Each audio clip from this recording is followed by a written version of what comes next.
All right, we are here at Galleries PNA at the Cohacon Native Arboretum in Washington, New Jersey.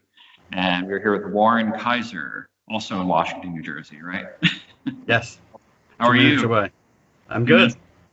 Yeah, just for COVID reasons, we decided to do it this format. So yeah, thanks everybody for watching. And I'll be putting the list of the work in the chat or in the description of the video. So please take a look at that as we go along. So yeah, thank you everybody. And thank you, Warren, for doing this. Thank you, Frank, for hosting. Oh yeah, you bet. Yeah, so do you want to, so the show is called Ret-ro-spect, and it's a retrospective of Warren's work. So if you want to jump right into your background a little bit as I do a little mini tour before we get into the details of it. So I started painting as a teenager with some private lessons with an artist named Joseph Pavone in Bucks County, and then moved into a more academic setting at the Pennsylvania Academy of Fine Arts. I stayed with painting through there, and over the years, it just seems to be the most responsive medium for me, and I've worked through some academic subject matter, but also moving into more abstraction and experimentation. Mm-hmm. Yeah, and the two main components of the show, or maybe three, but you have your work, but you also have the installation part. So can you talk about the images and the string, then how that connects to the work? So the images are hung in chronological order going around the room, and the string was an idea to connect the thoughts and inspiration behind the paintings, almost as if it's like a TV evidence board or conspiracy theory, and to show the influences, but also the connections of what I learned from each series of paintings, and how I applied it to backwards and forwards. Yeah. I like the idea of the mind map, and using that visual motif of the evidence board as a way to kind of frame the work in a sense. So like and also the text part. Can you talk about the yellow pad as in connection with the images?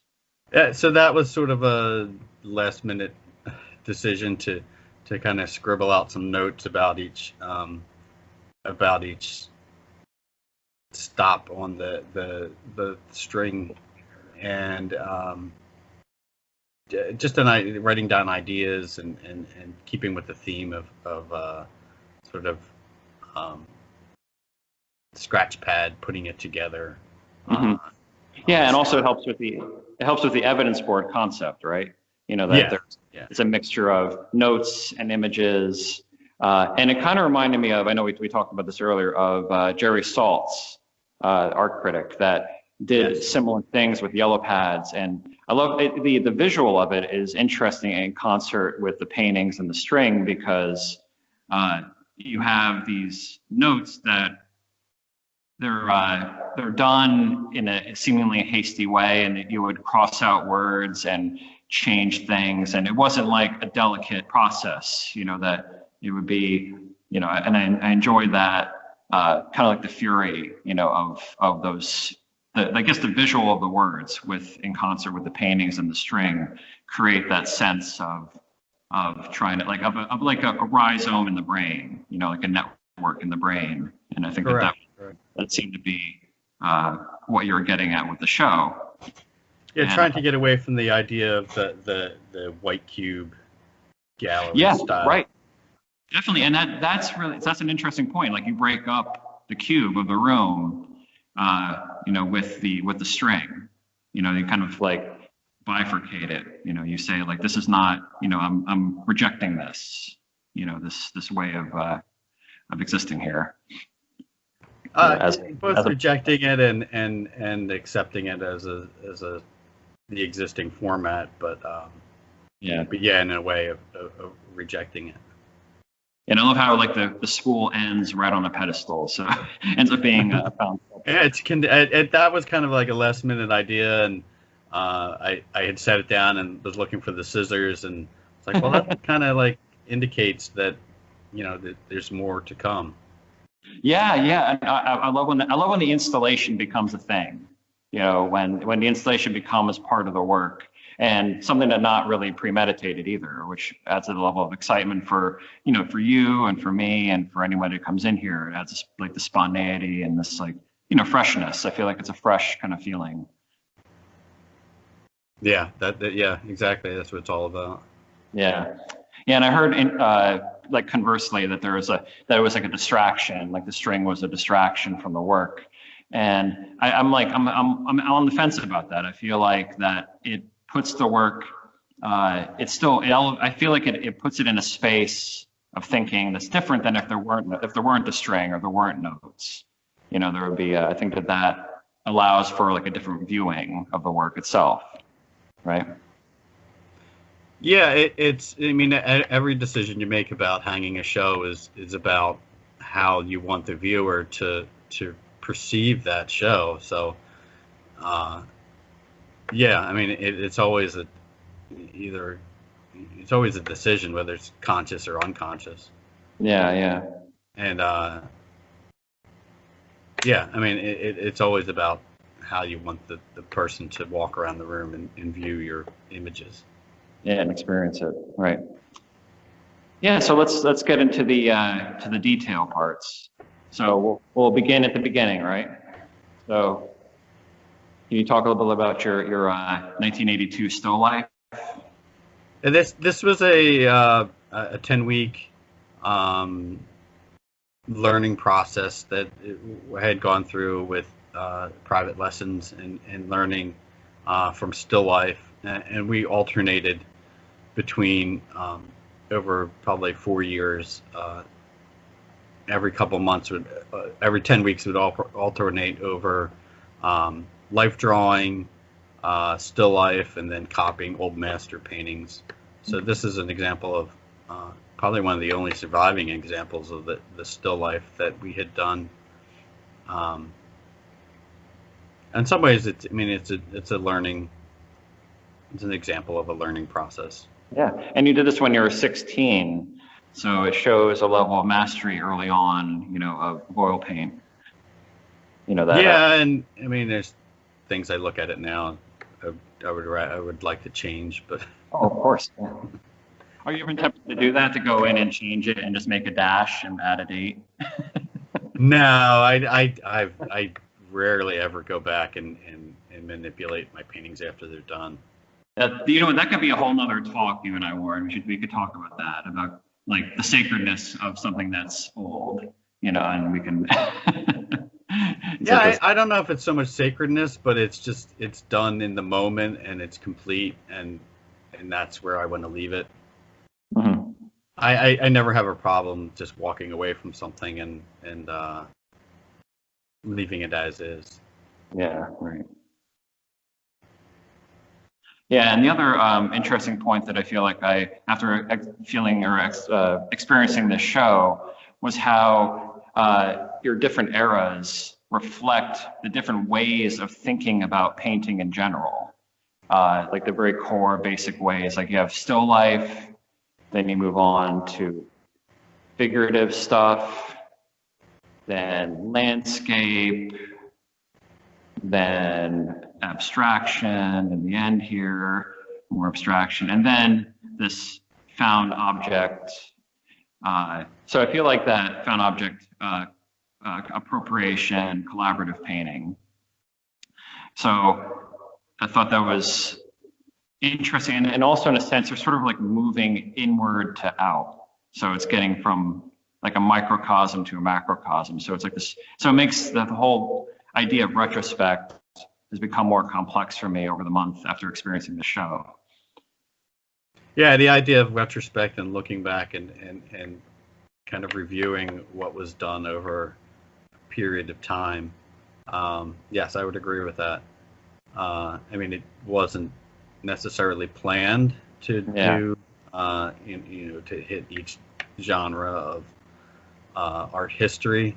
But I don't feel like I want to limit myself to any one subject matter or technique. I mean, I have the fundamentals, learning from an academic background. I have those fundamentals of paint and composition and just classical ideas and sort of taking those and stretching them. Yeah. And learning from each process. And we can talk more about this, but starting with the figure and let's get into the figurative parts here. Yeah, so this was sort of a reaction to coming out of the academy and getting this out of my system and working with figures and portraits and working through those influences. And I think that's a good point to talk about the images below the paintings. Yeah.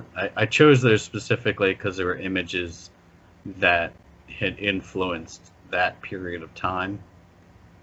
So in this particular case, I was working with the idea of the Japanese floating world, woodblock prints, but also more modern images with Eric Fischl's glassine paintings, and that really inspired the use of the mylar and the overlapping images, and the idea of moving the images around and creating not just a static composition, but being able to,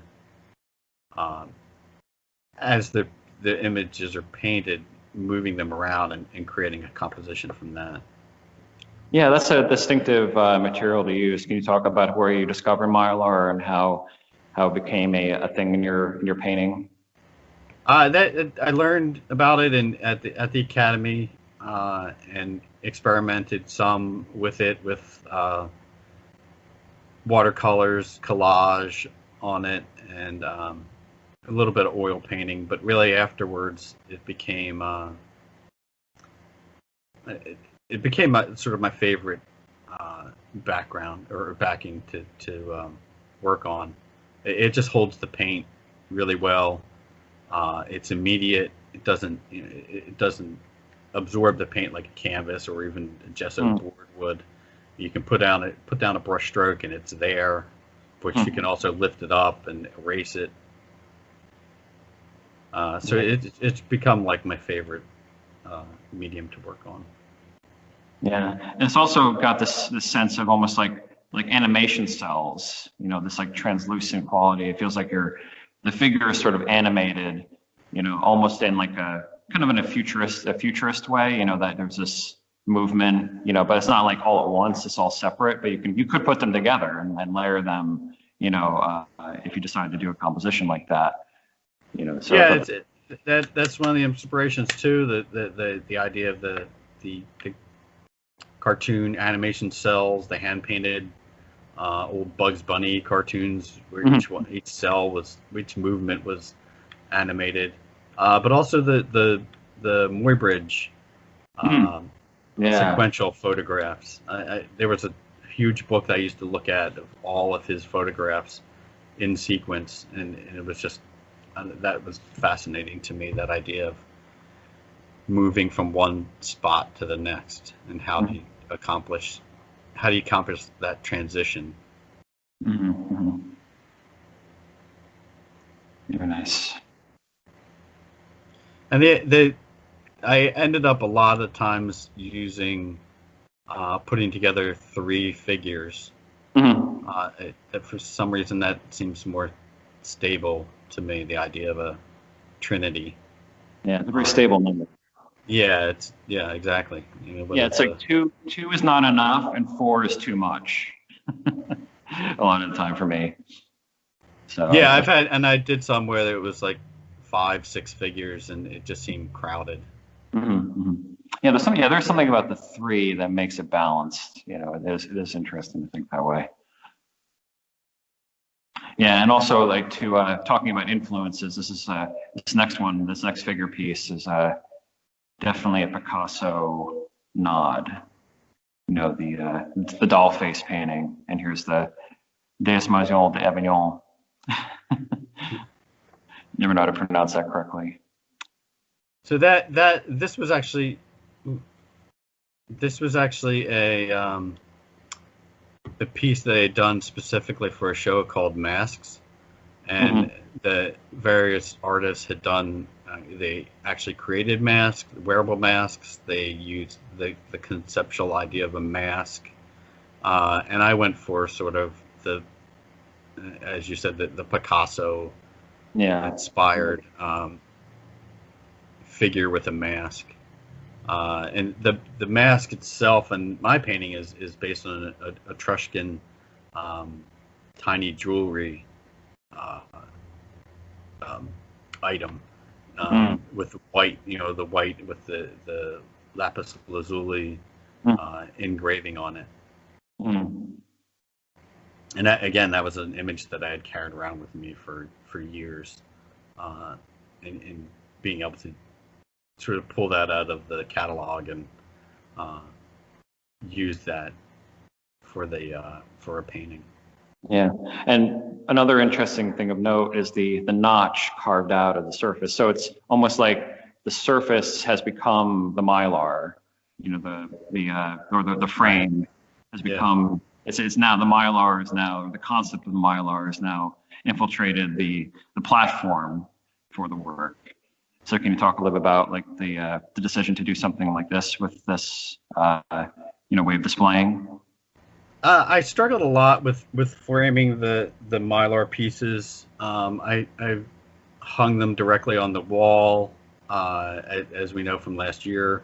From Whiskey and Women, we hung them directly on the wall. I've mounted them on mylar, and this is sort of a reaction to the traditional way of framing things.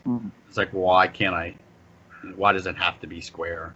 Yeah, the notch. Why can't it be a different shape? Yeah, that's good questions. But it's I wanted to experiment with the idea of sort of diagonal lines too, but that's not always easy to accomplish. Yeah. Oh yeah. Yeah. This it'd be interesting to see more of this style of framing too. It's almost like if you don't really realize it's so subtle. You walk by it and then like, but wait a minute. It becomes stranger as you look at it. Yeah, and when I have this hanging at home, I actually have another artist painting in the knot, sort of resting in that notch. That's great. So yeah, it becomes like a new sort of space that you can create. Yeah, I like that. Yeah, then moving on to the next way of thinking about painting, the landscape. So that the figures became very expensive to both paint and as far as paying models and studio time. Yeah. And the framing aspect and putting them behind glass and experimenting with frames. So I moved into the idea of going outside, going to different locations, doing some plein air painting, and moved into landscapes. And I found that I wasn't really attracted to the structure of the landscape, being very the verticals and horizontals are very staid and very to me almost boring because it's just horizontals and verticals. So I started pushing the structures and the horizon to the edges of the canvas and really focusing on the sky and the interaction of the clouds, the mist. I had done a few smoke paintings. Yes.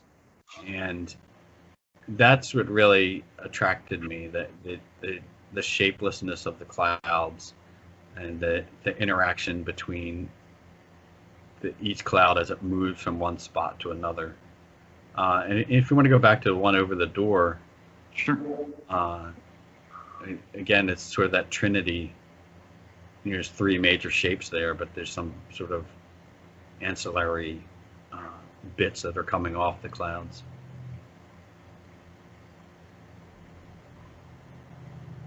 Yeah, I like how this in the note you wrote. I start painting the landscape as a way to escape the nude, and then the next step is I started painting clouds to escape the landscape. Yeah, it's sort of, I don't know, you're always trying to escape the last thing you did, I guess. Right. But it really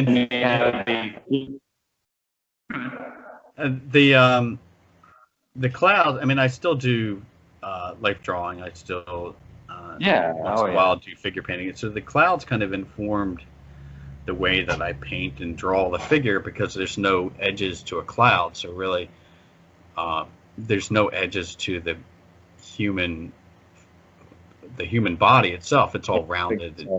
You know, so it really took me back and changed the way that I paint the human form. Mm-hmm. So it retroactively changed the way you thought about the figure. Correct. Interesting. Yeah, I like that. And I experimented a lot with, as you see in these two pieces, small pieces, with different times of day, some evening paintings that I had created with the moonlight, and it really the morning purples and oranges and evening pinks and purples didn't really register as a sky to a viewer. They were more abstract without a horizon line or frame of reference. They were just abstract color fields. The blue, it's really the blue and the white that really identifies it as a sky and clouds. That's right. Yeah. So I kind of played out the process of pushing the different blues, and warm blue versus cool blue versus backlit sky or backlit clouds versus front lighting on clouds. And I really kind of played that out and really learned some things about the edges and abstract images.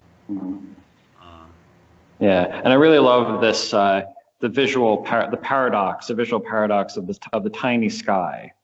You know, that when we think of sky, we think of just infinity or vastness, but then you have this little painting, you know, of the sky, you know, this little microcosm of the sky, and I find that really compelling to think about. You know, that you have. Yeah, and that was both a decision and an act of convenience, because I would paint maybe 3, 4, or 5 of them at a time of these small canvases, and be able to work on them at one, or not at the same, but work on them sequentially as the sky changed. So it was really just a convenience of transporting the multiple small paintings. Oh yeah. Art is a practical thing. It needs to be. But you're right. These kind of, in that little image, you kind of get the vastness of the sky. When you look at a digital image of the cumulonimbus there, it reads as a full, vast, empty sky, and really it's only about 5 by 7 inches. Yeah, and that's something I think about a lot. The difference between size and scale. You know, that there's a big difference between those two things. Like, you have this vast scale in the small sky, in the small size, and I found that's really interesting to achieve that. You know, just simple elements in a small space. So yeah, so to escape the clouds, you moved into abstraction. Yeah, I wanted to expand my palette. I had acquired a box of old oil paints from a former professor. I wanted to get beyond just the blue and the white. So I started using those ideas that I had learned from the clouds to create this idea of this amorphous object on a background, and experimented with different different backgrounds, different colors, different surfaces, matte versus glossy versus, even bringing in some metal leaf on this one, Mm-hmm. pushing Yeah. the paint to its limits, so it's breaking down and dripping off the canvas. Um, and I keep saying canvas, but I only put these are painted on board. Yeah, the surface. Yeah, so I don't use canvas ever really anymore. Why is that? Why did you use I something? just I found it's too it absorbs too much paint. I like the immediacy of the paint. I don't like the flexible background. Mm-hmm, mm-hmm. I like to Ah, I like to beat up the surface, attack it, scrape at it, uh, etch into it with different tools. yeah, it's a little riskier with canvas, right? So yeah, that makes Yeah, sense. it doesn't it's too forgiving, and it's too Mhm. bouncy. Yeah, this one blue dot and this warm, completely warm painting. Yeah, I think it needed it. It needed some Yeah, contrast there. some kind of punctuation, some blue punctuation. Yeah, and these were made in response to objects I had seen around me. Right. Yeah, Uh, here we have the broken, was it champagne bottle? Broken champagne bottle and an old rusty propane tank. But it was also uh, sort of conjuring up uh, old memories, old emotions, and using Hmm. those to build to influence the painting, and Hmm. really the mood, not necessarily my mood, but also the mood of the viewer, sort of giving the idea of um, what this object means to me. Yeah. So it seems like with these two, you're displaying the dichotomy of like foreground and background. I feel, there's a foreground on the left there and a background on the right. There's that. I Yeah. love that duality as well is represented here. Can you talk about the memory of each of these works, like and how it influenced the painting, the making of the painting? So the I one of the things I found with the figurative painting, it's very easy to put as a viewer.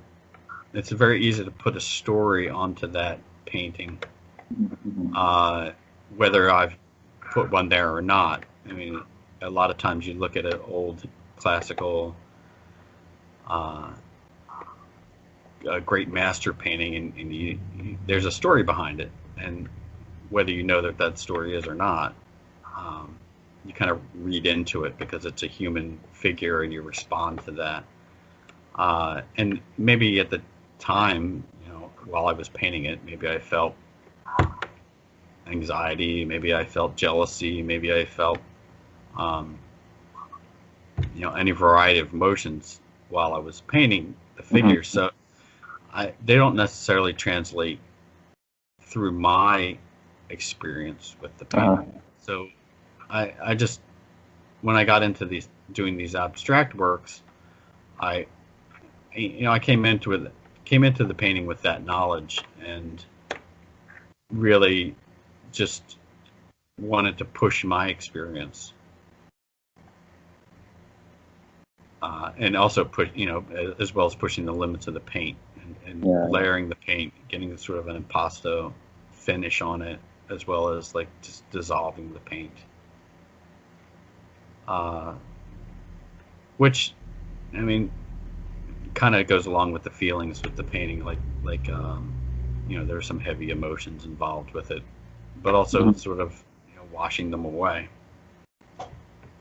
Yeah. Rust. Diamonds and rust. Yeah, so we were going to so the next step to escape this, we jump to the next part of the series here, the circles of meditation. Yeah, and the square format's always sort of responded to me. I kind of like that. If I have to use a static space as opposed to the Mylar, I'm kind of drawn to the square. So these were probably done around the same time as the abstracts, or maybe a little bit after. And this was more of getting control of the paint and how to apply it. And these were done. The thicker circle was done with a palette knife in one stroke. Yeah. And then I would just leave it to dry, which could take up to 2 weeks because it was just white paint, white paint on a white background. And once they had dried, I would go back with layering these rust colors, the earth colors that I'd used from the nude paintings. Yeah. Same sort of palette, the reds and the umber colors, and just layering those on top. And these would take weeks to do because I would layer them and let them dry, go back and put in another bit of color on, another layer of like really thin washed out paint, wipe that away. I don't think I sanded any of these. These were more just layering the paint, wiping it away. Yeah, and this could be another. This could be another duality here. So, can you talk about the Eastern influence? You have like Western and Eastern motifs as well. Yeah, it was just the idea that the meditation of creating that, trying to create a perfect circle, which you can never do. So it's really just kind of striving for that meditation.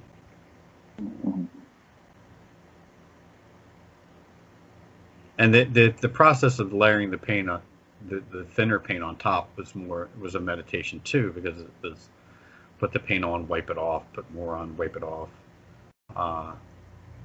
in different areas, almost like an etching in printmaking, where you're putting the ink on the plate and then wiping it down before you make the impression on the paper. So it's just it was a different way of getting away from using brushes or traditional implements of applying paint. Yeah, and then the next step, getting away from abstraction, is you move to appropriation, collaboration, found object. Yeah, and I'm still staying with the idea of the square. So the lower parts are the lower parts in both of these pieces are my paintings, and I really stayed with that idea of the square. But the top part, it ends up being a traditional 18 by 24 image with the addition of the top part. But I wanted to do that as a collaboration between me and other artists. So the first one with the nails is all mine. That one, you can blame that one on me. Collaboration with yourself. Yeah, so it was a night. That's really interesting, thinking about yourself as a collaborator. I think and it became how do I respond to this? How do I respond with paint to this object above? And they were done at different. They weren't done together. They were done separately, and then I would mount them, put them together at the end. Mm-hmm. So it really is this idea of response to another person's art, Mm-hmm. and like you said, it's moving to the not just the exterior, but to other influences by other people. Yeah, it keeps moving out. Yeah. Yeah, and this second one is a collaboration with Kanoka, right? Yes.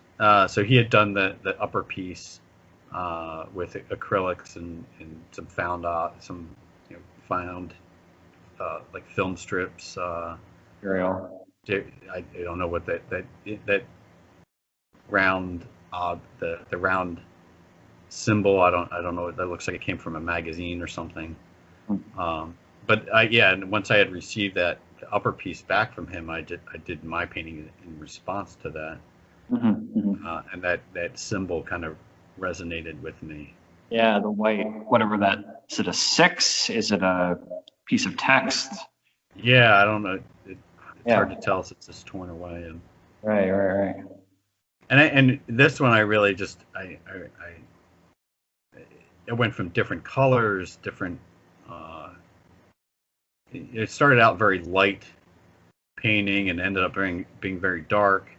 And I actually went in and sanded off part of the piece at the top, and it's really about just evolving the surface of the paint. Mm-hmm. You can only go so far with the layering, the thickness of the paint before it becomes, it's going to start cracking and falling off and not drying. Yeah. So the nails were kind of a coming. Yeah, it's the nail and the source imagery here, the fetish idols. Yeah, I kind of like I like those ideas that nail, you build these little sculptures and then pound nails into them, and then the nails just evolve. The nails themselves evolve over time because they're rusting and staining the board. The collaboration aspect of this, how has that been as a how do you feel about the work as a collaboration? Is it yours? Is it both? Is it not? Is it neither? How do you frame the thoughts about the collaboration part? It becomes neither mine or the other person's. I think it becomes a singular piece. Once it's bolted together. Very nice. Yeah. And it makes sense to end with the string again, the one we started with. Just dropping the object of the string, tying it together. Dropping the ball of yarn right there as if it's going to continue. That's right. So what is the next series or next way of thinking about painting that you're jumping into? I still want to experiment with the collaboration and the found object. Really coming off the surface. Building on that. How far can I come out? What is in traditional painting, you're making a window into another world for the viewer to look at. I want to sort of come the opposite way and come into the viewer's space. Yeah, that kind of reminds me of a little bit of Donald Judd and his sculpture. That he was interested in that space between painting and sculpture. So he did these reliefs that went too far out into the space of the viewer. And so it occupies something different. It's like it's neither a painting space nor a sculpture space. It's somewhere in between that. So is that kind of what you're trying to get at here with your next series? Yeah, the like the Jasper Johns, keep putting a mannequin's hand into the painting to give it an idea of scale, or like Ansel Kiefer attaching skis to one of his huge paintings. You kind of give it this reference of scale, like the nails or the photographs. Yeah, like this immediate, sizes. This immediate, like banana for scale or kind of thing. Like it shows you immediately what the scale is like. Kind of reminded of a Mark Bradford painting where he did these collage pieces and he put a basketball, like just a found basketball inside the painting, and the basketball was this tiny, like, just little bit in it, and it's like I was like, oh wow. so just that adds a level of curiosity, when you see like that's an actual basketball in that giant giant painting, like it adds context. Otherwise you wouldn't have gotten to that, so that's what's great about John's. It gives you that immediate scale reference. Yeah, and it becomes the painting is not, it's no longer an illusion, it's an object in itself. Yeah. So and these aren't framed. The final pieces aren't framed because of the idea. It's not a window anymore. It's an object. Oh, yeah, right. You're talking about the last few pieces, right? Yeah, it's not. It's no longer a frame. It's an object. Yeah. Yeah, and that's a good contrast. There's three pieces, the final ones, and then the one from 1982. Mm-hmm. I think that's a good contrast because it shows you that here's the window. I'm looking at this bowl and apple and a milk jug. But then on the opposite side, it's here's the painting as an object. Yeah. I like that. Yeah, it shows a good contrast from beginning to end here, all at once. Where you're going, beginning and your direction. Yeah. And maybe I'll repaint that 1982 one as a right. Oh yes. Ooh, I like that. So let's end with the what we call the random one. It was kind of. So that's the other thing, random and selected, or intentional. So that's the other duality we're thinking about here. So this one was thrown there as a self-portrait, correct? Correct. Yeah, from the academy days, back when I had hair. And there was an empty space there. I didn't have anything that really sort of stood out that would go in that space, and I had this one sitting in the corner, so I put it up there, and it's out of order, it's out of it's out of chronological order framework, right? Yeah, but I just as I don't have to follow my own rules. Yeah, and you're, as a self-portrait, you assert yourself into the exhibition. That's arguably could be like the fifth way of thinking about painting as a reflection or a mirror. Yeah, I have very few self-portraits that I've done, and this is one of the only ones I think that's still around. But yeah, I mean, if your self-portrait is kind of a strange subject, you're not really, as an artist, you're not really interacting with another person or another object. You're interacting with yourself. Yeah, it's kind of like what your collaboration with yourself idea.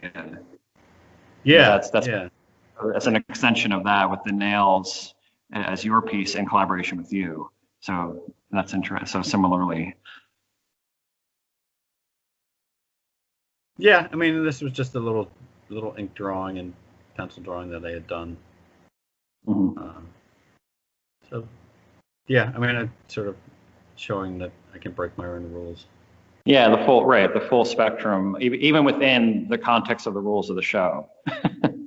Yeah, very much. Yeah. Well, that's a really great place to end on. So thank you, Warren, for a really thought-provoking, compelling exhibition. Oh, you're welcome. I'm looking forward to more in the future. So it'll be up until the end of the month. We're by appointment only at the moment. But yeah, just feel free to contact me. I'll leave all my information, the description, and whatever thing I post. So we really thank you for the wonderful talk, and we'll do more soon. Okay, thank you, Frank. Yep, have a wonderful day. Enjoy.